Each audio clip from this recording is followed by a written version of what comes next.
Ya, seperti yang sudah disampaikan Loso Jansel tadi ya, tema kita adalah mengajak keluarga mengenal Tuhan, Tuhan Yesus ya maksudnya ya. Nah, jadi keluarga di sini menyangkut em, anak, cucu, menyangkut suami, istri, menyangkut apa, paman, pokoknya semua orang yang ya ada hubungan dengan keluarga kita ya. Nah, ya, tapi terutama yang ada di rumah kita yaitu anak dan cucu kita, ataupun kalau ada suami yang ya, ada suami yang belum percaya, ya, dia termasuk. Ada istri yang belum percaya, ya termasuk. Ya, jadi intinya keluarga kita, ya, keluarga mengenal Tuhan dan bukan hanya sekedar mengenal, tapi supaya nanti keluarga ini bisa percaya kepada Tuhan Yesus. Nah, kita ambil contoh Alkitabnya, di mana keluarga yang mengajak anggota keluarga dia untuk mengenal Tuhan yang pada akhirnya percaya dengan sungguh-sungguh dan tidak hanya sekedar percaya tetapi menjadi hamba Tuhan. Nah, itu adalah kita ambil dari 2 Timotius 1 ayat 5. Jadi tadi sudah dibacakan ya oleh Losu Johnson ya. Saya bacakan lagi untuk kita 2 Timotius 1 ayat 5. Sebab aku teringat akan imanmu yang tulus ikhlas. Nah, jadi imanmu di sini apa? Imanmu Timotius nanti saya jelaskan ya. Nah, yaitu iman yang pertama-tama hidup di dalam nenekmu Lois dan di dalam ibumu Eunike dan yang aku yakin hidup juga di dalam dirimu. Nah, kita lihat satu persatu ayat-ayatnya supaya kita paham. Nah, jadi sebab aku di sini adalah Rasul Paulus. Nah, jadi Rasul Paulus ini yang menulis surat 2 Timotius ini ya. 1 Timotius dan juga 2 Timotius ini. Jadi dia menulis surat ini lalu dia bilang kepada Timotius ya, aku teringat akan imanmu. Nah, jadi dia menulis kepada Timotius ya. Jadi dia bilang aku teringat ya, jadi aku teringat di sini maksudnya adalah bahwa Paulus sedang mengingat kembali tentang Timotius. Ya, Timotius ini adalah anak rohaninya, itu anak didikannya ya. Dia didik untuk jadi anak yang sungguh-sungguh percaya dan juga melayani Tuhan. Ya, jadi dia mengingat akan eh, kembali akan Timotius ini ya. Nah, jadi dia bilang aku teringat. Jadi mengingat di sini adalah kenangan yang indah. Nah, seperti seorang kakek atau nenek mengenang anak atau cucunya. Jadi kalau eh, lebih gampangnya gini untuk aplikasinya untuk ama dan akong ya kayak begini ya, bahwa untuk mengingat di sini ya seperti ama dan akong yang mengenang anak dan cucu, mungkin anak yang mungkin anak waktu usia berapa atau cucu ya kayak begitu ya. Jadi kita ingat kembali gitu, kita mengenang kembali ya peristiwa sebelumnya. Nah, jadi ini yang dilakukan oleh Paulus. Oke, nah jadi apa yang dia ingat ya, imanmu yang tulus ikhlas. Nah, jadi imanmu tadi di sini saya udah bilang bahwa Timotius ya, Timotius. Nah, jadi iman itu ya itu artinya percaya dan bersandar kepada Tuhan Yesus sepenuh hati. Jadi kita kalau beriman kepada Tuhan Yesus ya itu artinya ya bahwa percaya dan bersandar kepada Tuhan Yesus sepenuh hati. Artinya Timotius. Timotius ini adalah orang yang beriman, artinya orang yang sungguh-sungguh percaya, bersandar kepada Tuhan Yesus sepenuh hati, bukan setengah hati. Artinya Tuhan Yesus itu adalah Tuhan, Tuhan dia satu-satunya, sandaran dia satu-satunya. Lalu ada tulus dan ikhlas, yang dikatakan tulus ikhlas. Nah, artinya tidak berpura-pura, tidak hanya ikut-ikutan, tetapi benar-benar percaya dari hati. Jadi Timotius ini, dia tulus dalam percaya kepada Tuhan Yesus. Nah, kalau kita ingat bahwa dia melayani juga, jadi dia tulus ikhlas dalam melakukan pelayanan dia juga. Jadi dalam percaya kepada Tuhan Yesus, dia sungguh-sungguh ya, tak ada pura-pura ya, tak ada hanya ikut-ikutan, tapi dia sungguh-sungguh percaya. Lalu dalam pelayanannya juga dia tidak pura-pura, dia lakukan semua dengan tulus ikhlas, tidak hanya ikut-ikutan karena diajak, ya, tapi dia betul-betul lakukan itu dari hatinya. Itu maksudnya tentang si Timotius. Nah, dikatakan bahwa ya itu iman yang pertama-tama hidup di dalam nenek Lois. Nah, jadi ini pentingnya di sini ya. Nah, kenapa sampai Timotius bisa? Kenapa sampai Timotius bisa sungguh-sungguh percaya kepada Tuhan Yesus? Kenapa dia sampai bisa melayani Tuhan Yesus dengan sungguh-sungguh, dengan tulus dan ikhlas? Nah, ternyata ada peran utama, ya peran utama di balik dari ketulusan atau dari imannya Timotius, dari Timotius percaya kepada Tuhan Yesus, dari dia melayani Tuhan. Ternyata ada peran utama di sini ya, yaitu iman yang pertama-tama hidup di dalam nenekmu Lois. Kita lihat tuh iman ya. Jadi iman itu berawal dari sang nenek Lois. Jadi Timotius bisa percaya kepada Tuhan Yesus, yaitu berawal dari neneknya yang bernama Lois. Jadi seorang nenek bisa menjadi teladan iman bagi keluarga karena neneknya ini yang mengajarkan firman Tuhan atau mengajarkan tentang Tuhan Yesus kepada Timotius. Jadi Ama dan Akong punya peran besar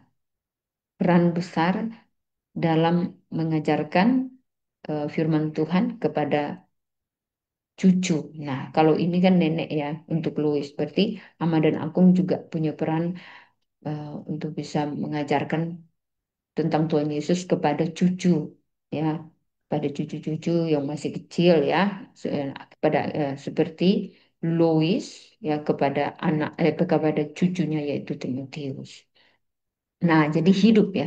Nah, jadi dikatakan bahwa apa hidup ya, iman ini yang pertama-tama hidup.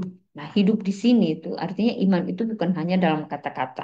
Jadi kita hanya tidak sekedar, misalnya Lois itu, nenek Lois itu tidak hanya sekedar menceritakan tentang Tuhan Yesus hanya sekedarnya saja, tapi terlihat dalam tindakan dan cara hidup. Nah, jadi entah itu dari Louisnya, nenek Louisnya sendiri, tapi dari Timotius juga. Jadi Timotius itu tidak hanya sekedar, oh ya, saya percaya kepada Tuhan Yesus. Bukan hanya kayak gitu, tapi hidup ya.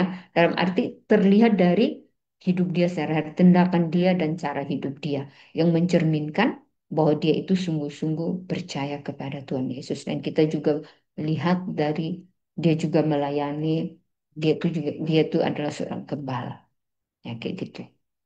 Jadi kita lanjut dan di dalam ibumu Eunike.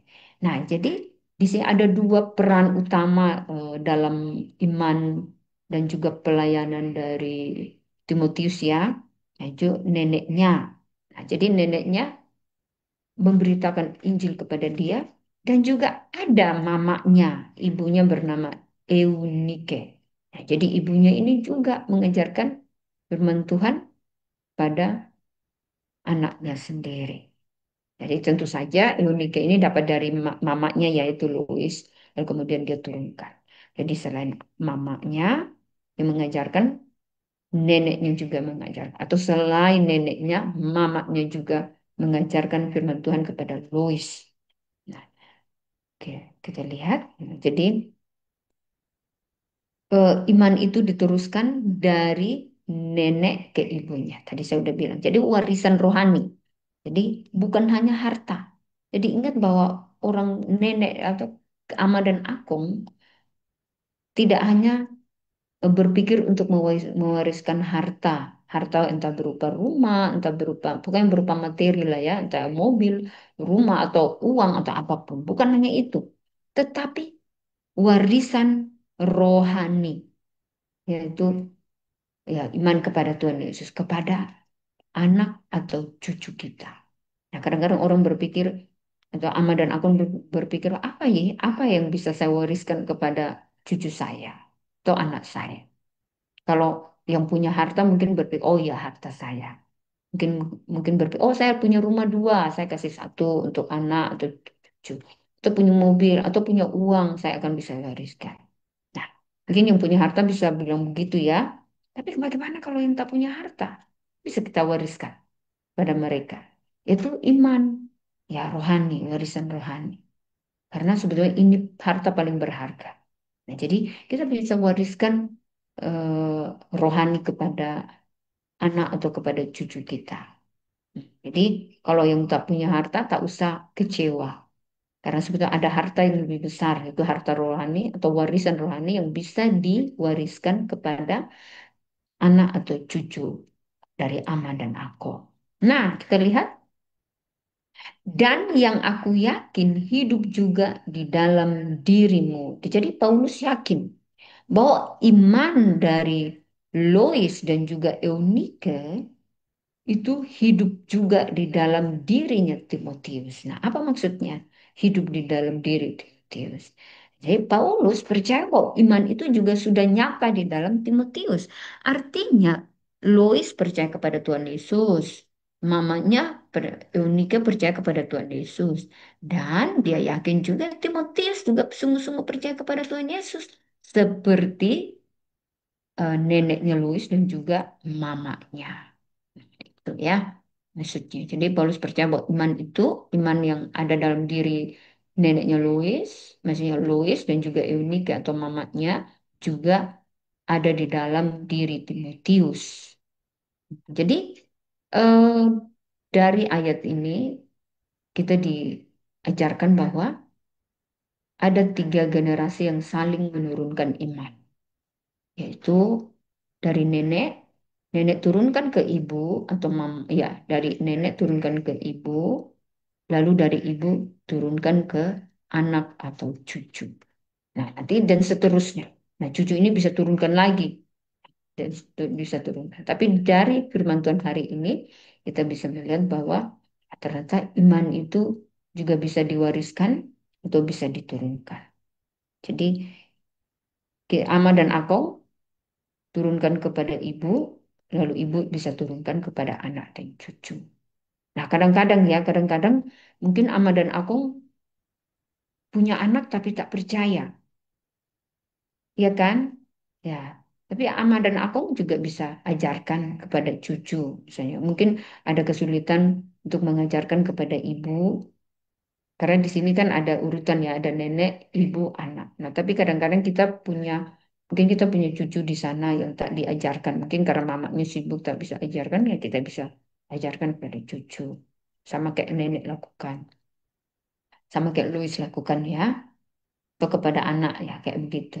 Nah, Nah, sekarang kita mau melihat hasil didikan dari eh, apa namanya Louis dan juga Eunike. Louis yang adalah neneknya dan juga Eunike. Nah, karena kalau kita hanya lihat eh, dari yang dibahas di satu ayat ini mungkin kurang lengkap. Nah, kita lihat dia melayani sebagai hamba Tuhan. Jadi Timotius ini menjadi hamba Tuhan muda yang dipercaya untuk memimpin jemaat terutama di Efesus. Jadi dia itu dikatakan masih muda ya. Saya sih tak tahu persis usia muda di sini ya. Namun yang pasti dia masih sangat muda, namun sudah dipercayakan untuk menjadi gembala sidang. Nah, kita kita bisa melihat seperti Bapak Pendeta Kian Torong ya. Nah, jadi kayak gitu. Dia menjadi pemimpin yang memimpin jemaat. Nah, jemaat Efesus, jemaat di Efesus. Inilah. Jadi hasilnya itu bukan hanya menjadi orang yang percaya kepada Tuhan Yesus, tetapi dia juga menjadi hamba Tuhan. Nah, kalau Ama dan aku melihat Bapak Pendeta setiap hari Minggu berkhotbah, senang nggak? Kita senang lah ya. Apalagi kalau itu adalah cucu kita yang berdiri di depan sana dan berkhotbah. Menjadi hamba Tuhan pasti senang. Ya, jadi tidak hanya percaya, tetapi juga menjadi hamba Tuhan. Nah, itu hasil didikan dari Louis dan juga Eunike. Yang Louis neneknya dan juga Eunike mam. Tentu saja ada peran dari Paulus pastinya. Tetapi dasarnya itu, utamanya itu dasarnya dari nenek dan juga mamanya Timotius. Nah, mengenai ini ya, jadi di sini mengenai karakternya, itu saya mau bacakan untuk kita supaya jangan bilang bahwa saya mengarang ya. Nah, jadi karakter seperti apa yang dimiliki oleh Timotius yang merupakan hasil didikan atau warisan dari Louis yang adalah neneknya dan juga Eunike yang adalah mama. Saya bacakan untuk kita Filipi 2 ayat 20 sampai 22. Karena tak ada seorang padaku yang sehati dan sepikir dengan aku dan yang begitu bersungguh-sungguh memperhatikan kepentinganmu. Jadi ini masih berbicara mengenai Paulus ya. Paulus em, mau mengirim Timotius. Ya. Sebenarnya ini eh, Paulus sedang menuliskan surat ini kepada jemaat di Filipi, karena waktu itu dia sedang dalam penjara dan dia tidak bisa mengunjungi mereka. Jadi dia mau mengirim, dia menulis surat ini kepada jemaat di Filipi. Jadi dia menjelaskan kepada jemaat di Filipi mengenai orang yang akan dia utus ini, yaitu Timotius. Jadi dia sendiri menyaksikan mengenai Timotius itu seperti apa. Kalau orang lain, kalau saya yang menceritakan tentang diri saya nih ya, saya ini begini loh, saya ini begini loh. Mungkin orang, mungkin kamu sendiri ngomong tentang dirimu, mungkin kita tak terlalu ini ya. Tetapi kalau orang lain yang berbicara tentang kita, apalagi Paulus lagi, ya kita tahu bahwa Paulus itu adalah penginjil hebat, hamba Tuhan hebat, ya hamba Tuhan yang sungguh-sungguh, sungguh-sungguh dalam pelayanan. Ya tak mungkin dia berbicara yang salah, ya maksudnya yang dia katakan tentang Timotius itu benar. Jadi dia menyaksikan, dia kasih tahu bahwa Timotius itu adalah orang yang begini, sehati, tak ada seorang pun padaku. Nah, dia bilang begitu ya. Artinya memang Timotius ini benar-benar kayak seolah-olah hanya dia yang dikatakan sehati dan sepikir dengan aku. Sehati dan sepikir artinya ya dia sungguh-sungguh percaya dan dia punya tujuan visi yang sama dalam memberitakan Injil. Nah, dia bilang sehati dan sepikir dengan aku dan yang begitu bersungguh-sungguh memperhatikan kepentinganmu. Nah, jadi kepentingan ya karena ini berkaitan dengan penginjilan atau dengan kerohanian ya. Jadi maksudnya di sini bahwa Timotius ini dia bersungguh-sungguh, dia punya hati yang peduli sungguh-sungguh kepada jemaat di Filipi. Kepentingan jemaat di Filipi, kerohanian jemaat di Filipi. Dia sungguh-sungguh pikirkan, dia sungguh-sungguh memperhatikannya. Nah, kayak gitu. Padahal dia masih muda. Tapi kenapa dia punya karakter yang begitu baik? Karena hasil didikan dari neneknya dan juga mama. Lause Lause Johnson bisa hilangkan nggak tulisan itu, coret-coret itu? Oh ya udah tak. Iya, iya. Oke, nah kita lanjut ya. Nah, jadi di Filipi 20 ayat 22 ini sebab semuanya mencari kepentingan sendiri, bukan kepentingan Kristus. Maksudnya selain dari Timotius, mereka itu mencari kepentingan sendiri. Mereka melayani untuk kepentingan sendiri. Sementara Timotius itu bukan kepentingan sendiri yang dia cari. Tapi hanya kepentingan Kristus saja. Artinya ketika dia melayani, ketika dia melakukan sesuatu, itu untuk kepentingan Kristus. Tuhan Yesus nomor satu. Wah, Timotius sungguh-sungguh punya karakter yang sangat baik. Dia mementingkan Tuhan Yesus atau Tuhan Yesus nomor satu dalam hidupnya. Peran siapakah ini? Peran dari neneknya, peran dari mama. Tuhan memakai mereka berdua untuk membentuk Timotius yang begitu sedemikian rupa baiknya. Bahkan sampai dia mengutamakan kepentingan Kristus di atas segala. Nah, Paulus mengatakan lagi, kamu tahu bahwa kesetiaannya telah teruji dan bahwa ia telah menolong aku dalam pelayanan Injil sama seperti seorang anak menolong bapaknya. Ya, jadi Timotius ini Paulus mengatakan bahwa dia setia ya. Dia setia dan itu kesetiaannya sudah teruji. Jadi tak pura-pura, dia lakukan semuanya dan sudah teruji, sudah dinilai dengan sangat baik oleh Paulus. Lalu dikatakan bahwa dia telah menolong aku dalam pelayanan Injil. Jadi dia udah buat Paulus itu seperti ya, seperti bapaknya sendiri. Dikatakan bahwa seperti anak menolong bapaknya. Padahal Paulus ini bukan bapaknya. Itu hanya bapak rohani lah, dikatakan seperti itu ya. Tapi dia lakukan. Nah, kenapa sampai dia punya karakter yang baik seperti seorang anak kepada bapaknya? Ya, peran dari mama atau peran dari juga neneknya. Jadi sungguh-sungguh Timotius ini sangat beruntung punya nenek yang sungguh-sungguh percaya dan tidak hanya sungguh-sungguh percaya tapi betul-betul sungguh-sungguh mengajarkan tentang Tuhan Yesus kepada dia. Punya mama yang juga sungguh-sungguh percaya dan juga mengajarkan tentang Tuhan Yesus kepada Timotius. Nah, ini terlihat dari pelayanan dia dari karakter dia yang sangat bagus. Oke, nah jadi ini ya, jadi intinya adalah dia punya karakter yang tulus dan setia, rendah hati dan dapat dipercaya. Ini karena dipengaruhi kuat oleh iman nenek dan ibunya. Oke, nah jadi sekarang kita masuk. Tadi kita sudah melihat kenapa sampai nenek dan juga ibunya, neneknya yang bernama Lois dan juga ibunya bernama Eunike mau memberitakan atau mau mengajarkan firman Tuhan atau Injil atau Tuhan Yesus kepada Timotius. Itu juga sama. Kenapa kita harus melakukan itu? Kenapa pagi ini ada judul yang mengatakan bahwa kita harus mengajarkan atau memperkenalkan Tuhan Yesus kepada keluarga kita? Mengapa kita harus lakukan itu? Oke, sorry ini. Eh, nah ini ya. Karena itu adalah perintah Tuhan Yesus. Kenapa kita harus memberitakan Injil? Karena itu adalah perintah Tuhan Yesus. Dikatakan di Matius 28 ayat 19, pergilah dan jadikanlah sebuah bangsa muridku. Maksudnya adalah bahwa menjadikan murid di sini adalah membuat mereka percaya kepada Tuhan Yesus. Nah, jadi karena ini adalah perintah Tuhan Yesus, maka kita harus lakukan. Kalau kita tak lakukan, kita berdosa.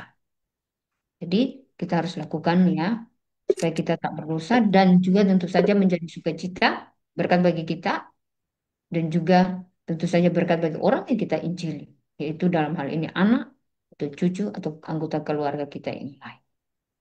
Hmm.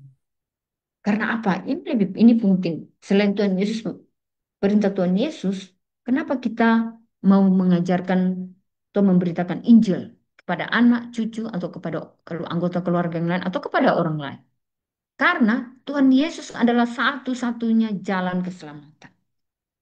Kalau seandainya ada jalan keselamatan di luar sana yang bisa membawa kita ke surga, tak perlu ya, tak perlu kita harus memberitakan tentang Tuhan Yesus. Toh ada jalan di sana kok. Masing-masing orang punya jalan ke surga. Tapi karena hanya ada satu jalannya menuju ke surga. Dikatakan di Kisah Para Rasul 4 ayat 12. Tidak ada nama lain yang olehnya kita dapat diselamatkan. Hanya nama Tuhan Yesus saja. Hanya ada satu jalan menuju ke surga, yaitu Tuhan Yesus. Makanya kita begitu harus memberitakan Injil kepada anak kita supaya mereka bisa selamat, kepada cucu kita supaya mereka bisa selamat. Kalau sudah ada cicit kepada cicit kita supaya bisa selamat. Atau kepada menantu kita, atau kepada suami kita yang belum percaya supaya mereka bisa selamat. Karena memang Tuhan Yesus adalah satu-satunya juru selamat kita. Tak ada lagi jalan yang lain. Jadi harus kita lakukan. Lalu apa lagi? Karena kasih kita kepada keluarga dan sesama kita. Karena kasih kita kepada anak kita. Karena kasih kita kepada cucu kita. Kepada cicit kita. Atau kepada suami kita. Atau kepada istri kita. Atau kepada menantu kita. Atau kepada keluarga kita yang lain. Karena kita juga tahu bahwa kita sudah dapat keselamatan ini. Kita sudah bisa ke surga. Tetapi bagaimana dengan keluarga kita yang lain? Kita tahu bahwa kalau tak percaya kepada Tuhan Yesus akan kemana? Kita tahu. Kita tak mau mereka menderita seperti itu. Masa kita hanya mau enaknya sendiri gitu. Masa kita hanya mau ke surga sendiri, tinggal di sana enak-enak, lalu anak cucu kita, cicit kita atau menantu suami kita yang belum percaya tak bisa ke sana. Maka karena kasih kita, kasih sayang kita kepada mereka, kita mau supaya mereka percaya juga. Jadi kalau kita percaya surga itu nyata, kita tidak rela orang yang kita kasih binasa tanpa mengenal Tuhan. Karena memang surga itu nyata, Ama dan Apung sekalian. Jadi karena kita mengasihi mereka, kita mau mereka ke surga, maka kita memberitakan Injil. Kita harus memberitakan Injil kepada mereka. Kita jangan merasa bahwa sudahlah tak apa. Itu urusan dia, urusan dialah. Kita bersalah. Selain karena kita Tuhan Yesus memerintahkan kepada kita untuk mengajarkan atau memberitakan, kita juga bersalah karena kok kita tak memberitakan hal yang baik ini, hadiah besar ini kepada mereka. Nah, jadi kita harus memberitakan supaya mereka juga selamat. Nah, lalu nah kita lihat lagi. Tadi saya hanya singgung sedikit. Kalau orang yang percaya kepada Tuhan Yesus, mereka ke surga. Lalu kemana perginya orang yang tidak percaya kepada Tuhan Yesus? Kayak kenapa kita harus memberitakan Injil? Karena, sorry, nah ini. Dikatakan barang siapa tidak percaya ia telah berada di bawah hukuman. Nah, hukuman itu yaitu hukuman yang pada akhirnya di neraka sana. Yohanes 3:18 ya. Nah, mereka akan masuk ke dalam hukuman kekal, yaitu neraka. Nah, inilah tempat mereka. Nah, jadi Ama dan aku, karena di sini sudah percaya kepada Tuhan Yesus, kita harus terus terang. Kita harus ngomong terang-terangan mengenai hukuman ini. Inilah tempat mereka. Makanya kita tak mau gitu loh. Kita tak mau anak cucu yang belum percaya itu ke sana. Kita tak mau menantu kita yang belum percaya itu ke sana. Kita tak mau suami kita yang belum percaya itu ke sana. Kita tak mau istri kita yang belum percaya itu ke sana. Kita tak mau anggota keluarga kita yang lain itu ke sana. Atau intinya orang-orang yang kita kasihi itu. Kita tak mau mereka ke sana. Hukuman kekal. Kekal artinya selamanya. Tak pernah berhenti. Nah, kita tak mau mereka ke sana, maka kita mau memberitakan Injil. Ini setidaknya ini ilustrasi gambar yang orang buat ya. Jadi ini karena dikatakan lautan api. Kalau kita ingat ya laut itu besar ya. Kalau hanya kolam, kolam renang ya kecil lah ya. Itu pun kita pasti akan bilang, ini lautan, artinya tak pernah berhenti-berhenti itu. Tak pernah berhenti-berhenti laut begitu luas. Nah, itu gambaran. Nah, jadi ini hanya sedikit gambaran. Ini hanya gambaran mengenai neraka itu kayak gini. Ini gambaran saja. Oke, nah, jadi coba kita lihat sebentar. Nah, jadi orang yang menolak Tuhan Yesus akan terpisah dari Allah untuk selama-lamanya. Di tadi bilang kekal ya. Tapi yang percaya kepada Tuhan Yesus walaupun mati akan hidup selama-lamanya. Nah, ini perbandingannya. Jadi yang tidak percaya kepada Tuhan Yesus atau menolak Tuhan itu terpisah dari Allah untuk selama-lamanya. Artinya kita tak pernah hidup bersama Tuhan. Kita akan kalau kita tak percaya kita akan ke neraka. Tetapi yang percaya kepada Yesus walaupun mati, kita pasti akan mati ya. Namanya kita manusia berdosa. Kita pasti akan mati. Kita akan hidup selama-lamanya. Karena setelah mati roh kita akan ke surga. Lalu nanti ketika Tuhan Yesus datang kembali untuk kedua kalinya, roh kita itu akan bersatu dengan tubuh kita. Kita akan dibangkitkan. Lalu kita akan hidup selama-lamanya punya tubuh kemuliaan. Nah itu ya. Nah jadi inilah perbedaan kalau orang yang tak percaya dan yang tak orang yang percaya dan yang tak percaya. Makanya kita harus memberitakan Injil supaya mereka bisa hidup selama-lamanya. Oke. Nah, apa yang bisa kita lakukan sebagai orang tua ya dalam hal ini kakek dan nenek, ama dan akung. Bicaralah tentang Tuhan Yesus kepada anak dan cucu atau kepada keluarga yang lain. Jadi yang bisa kita lakukan inilah ya. Karena ada yang tak boleh kita ini. Oke, jadi kita lihat dulu apa yang bisa kita lakukan. Bicaralah tentang Tuhan Yesus kepada anak dan cucu. Ya. Jadi kita lihat ada kesempatan, setiap kali ada kesempatan kita sampaikan tentang Tuhan Yesus kepada anak-anak dan kepada cucu kita yang belum percaya. Lalu kita juga bagikan kesaksian hidup kita. Oke ya, maksudnya adalah ya kita hidup sesuai dengan kehendak Tuhan. Jadi ketika anak kita, cucu kita, suami atau menantu yang belum percaya melihat hidup kita yang baik, kesaksian hidup kita yang baik, maka mereka bisa mendapatkannya. Jadi kita bagikan secara tidak langsung dengan hidup hidup yang baik kayak gitu ya. Lalu kita bisa mendoakan anak cucu atau anggota keluarga lain yang belum percaya. Jadi selain usaha dari tindakan kita, ya kita ngomong, kita dekati mereka ada usaha dari kita, tapi kita juga tahu bahwa kita ini manusia yang punya keterbatasan. Orang itu bisa percaya kepada Tuhan Yesus hanya karena iman, ya itu karena Tuhan. Artinya ya kita harus berdoa, minta kepada Tuhan untuk bermurah hati, melembutkan hati mereka untuk bisa percaya kepada Tuhan Yesus. Lalu kita bisa lakukan hal yang lain lagi. Kita bisa undang anak cucu kita mengikuti persekutuan. Misalnya masih anak-anak ya sekolah minggu eh, ataupun ada persekutuan doa, persekutuan rumah tangga, ya persekutuan remaja, atau kalau muda-mudi persekutuan muda-mudi, kita bisa ajak mereka. Lalu ibadah hari Minggu, ada sekolah Minggu, ada kebaktian umum, ataupun kalau kita ada film rohani yang menarik yang doktrinnya pas, kita bisa ajak mereka untuk nonton. Kayak gitu. Oke, lalu tunjukkan kasih secara nyata. Jadi tunjukkan kasih secara nyata ya kita betul-betul ada kasih dalam diri kita, kita mengasihi mereka dengan tulus ikhlas ya. Seperti yang dilakukan oleh Lois kepada Timotius dan juga Yunike kepada Timotius dan juga Timotius sendiri mengasihi Paulus yang dikatakan bahwa dia seperti anak terhadap bapak.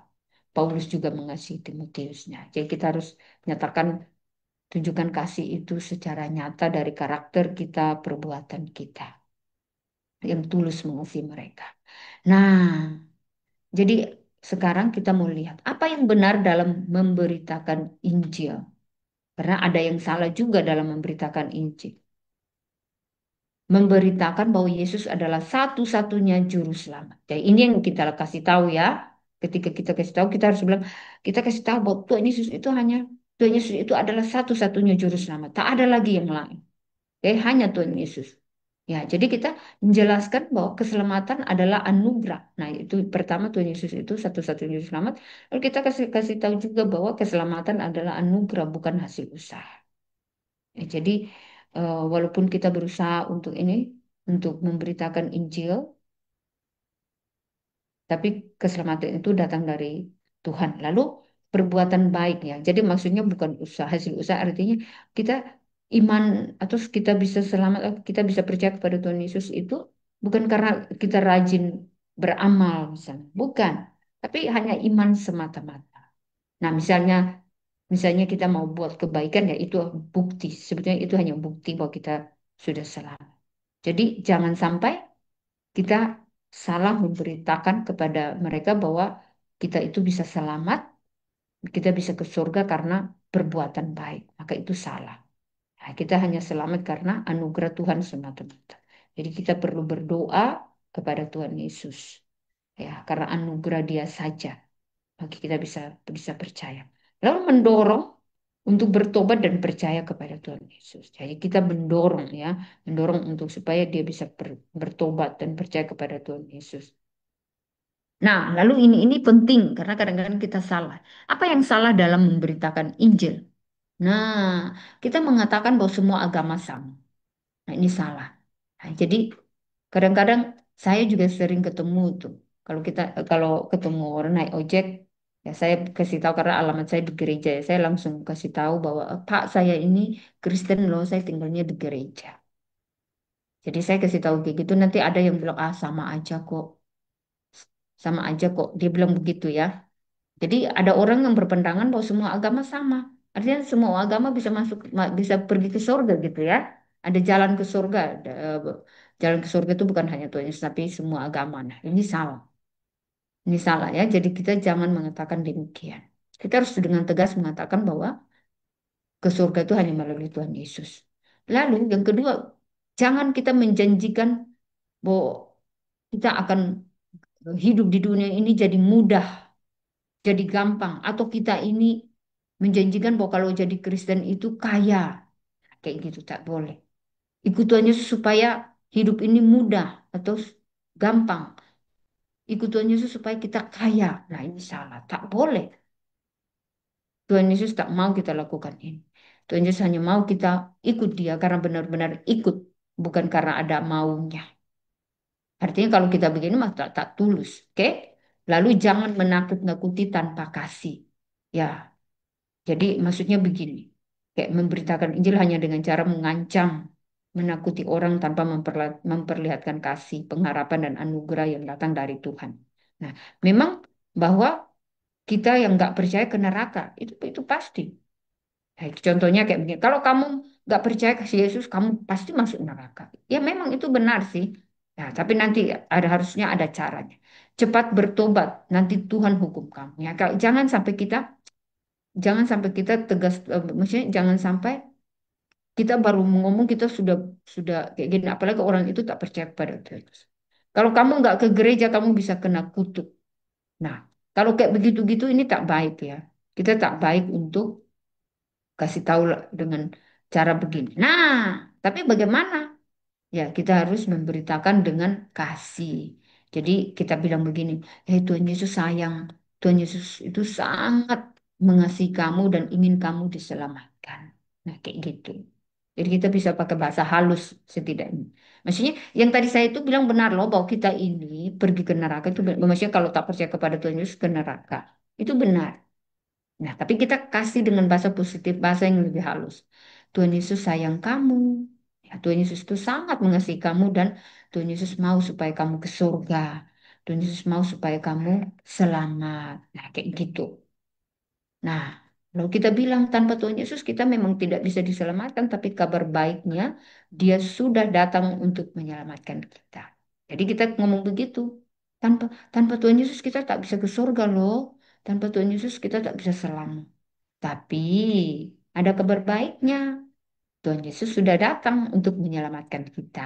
Yaitu kita, yaitu Tuhan Yesus sudah mati di atas kayu salib untuk menebus dosa kita. Nah, jadi kita percaya kepada Dia, kita akan selamat. Lalu kita bilang lagi, Tuhan tidak ingin siapapun binasa. Ya, Tuhan itu sebenarnya tak ingin siapapun binasa. Tuhan itu sabar menunggu agar kita mau bertobat. Makanya kita masih bisa hidup sampai sekarang. Kalau kita masih bisa ada nafas itu artinya Tuhan masih bersabar, masih menunggu supaya kita bertobat. Makanya kita harus segera bertobat. Karena Tuhan Yesus tidak ingin kita binasa. Tuhan Yesus mengasihi kita. Tuhan Yesus menunggu kita untuk bertobat. Nah, sekarang apa yang tidak boleh dijanjikan? Nah, Yesus akan mengampuni dan menyelamatkan Oh, ini maksudnya apa yang boleh dijanjikan. Ini ya, ini yang apa yang boleh. Jadi tadi saya bilang apa yang boleh dan tidak boleh dijanjikan kan. Nah, yang boleh dijanjikan ini. Tuhan Yesus akan mengampuni dan menyelamatkan siapa saja yang percaya. Oke, jadi ini Tuhan Yesus mengampuni dan menyelamatkan siapa saja yang percaya. Tuhan Yesus memberi damai, pengharapan, dan hidup kekal. Tuhan Yesus menyertai kita setiap hari. Ini yang bisa kita janjikan. Nah, sekarang apa yang tidak boleh dijanjikan? Hidup pasti bebas masalah. Kita tak boleh menjanjikan hal ini ya. Kalau kita ikut Tuhan Yesus, kita pasti bebas masalah. Tak boleh kita janjikan. Kalau ikut Tuhan Yesus, kita pasti sembuh secara jasmani. Tak boleh. Kita tak boleh janjikan itu. Atau pasti jadi kaya atau sukses. Kita tak boleh janjikan itu. Jadi, nah inilah ya. Jadi kesimpulannya, Ama dan Akum sangat berguna. Karena mungkin kita merasa bahwa saya sudah tua, apa yang bisa saya lakukan untuk anak dan cucu saya? Jangan khawatir. Ama dan Akum sangat berguna. Seperti Louis yang punya peran penting membentuk iman anaknya dan cucunya. Nah, jadi Ama dan Akum sangat berguna. Nah, supaya berguna, maka kita harus lakukan ini, mengajarkan Tuhan Yesus kepada anak dan cucu kita. Ama dan Akum bisa mengajar atau memberitakan Injil melalui hidup sehari-hari. Itu perkataan kita, doa, dan kasih kita. Oke, lalu biarlah iman yang hidup dalam Ama dan Akum menjadi warisan terbaik bagi keluarga, yaitu anak kita, cucu kita, suami, menantu, dan anggota keluarga yang lainnya. Karena ini lebih dari harta apapun yang ada di dunia ini. Bagaimana supaya iman Ama dan Akong, ya iman yang sudah percaya kepada Tuhan Yesus bisa bertumbuh, ya harus kasih tahu, harus beritakan pada mereka. Nah, jadi inilah yang bisa saya sampaikan di pagi hari ini. Kiranya ini terdorong, ini bisa mendorong kita untuk mau memberitakan Injil kepada anggota keluarga kita yang belum percaya supaya mereka bisa percaya kepada Tuhan. Kiranya Tuhan Yesus memberkati kita, kita berdoa. Allah Bapa yang baik, ampuni dosa dan kesalahan kami. Kami sangat bersyukur karena Engkau adalah satu-satunya juru selamat kami dan kami sudah punya iman itu, kami sudah percaya kepada Tuhan. Kami juga punya anggota keluarga lain yang mungkin belum percaya. Karena Tuhan bermurah hati menolong kami, berikan kami keberanian hati untuk mau pergi memberitakan Injil kepada mereka. Seperti yang sudah dilakukan oleh Lois Yunike kepada anak kepada cucu anak mereka Tuhan. Ya Tuhan, tolong kami. Berikan kami kemampuan untuk melakukan ini. Supaya semua anggota keluarga kami bisa sungguh-sungguh percaya kepada Tuhan Yesus. Terima kasih Tuhan, ini permohonan kami, ampuni dosa dan kesalahan kami. Hanya dalam nama Tuhan Yesus kami berdoa dan bersyukur. Amin.